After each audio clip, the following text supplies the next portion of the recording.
بص يا باشا، بص كل البويه بتاعتها ما فيهاش اي صدأ.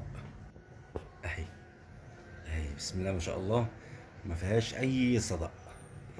البويه من الجناب،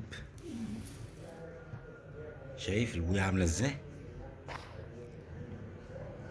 ما فيش اي صدأ. بص من هنا برضو ما فيش اي صدأ. الجزء الوحيد الواجهه، الواجهه اللي مكتوب عليها الكونتيننتال كلها برضو بحاله جيده. الزراير، يمكن النيكل بتاع الزراير بتاعها كان انضف من الكونتيننتال الصغيره. الكونتيننتال الصغيره الجزء ده بس اللي بقولك عليه اهي، مش صدى، مش صدى.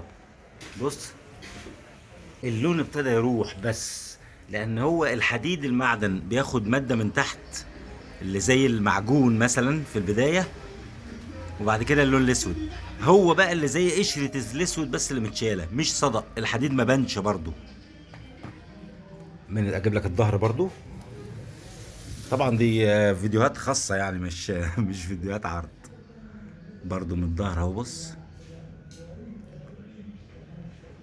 كل حاجتها بسم الله ما شاء الله. الصدى لا، مفيش صدى غير الجزء اللي انا بقول لك اوبا تحت. كل الميكانيزم بتاعها بص عامله ازاي، وبسم الله ما شاء الله حالتها تمام تمام تمام، ما فيهاش اي مشكله.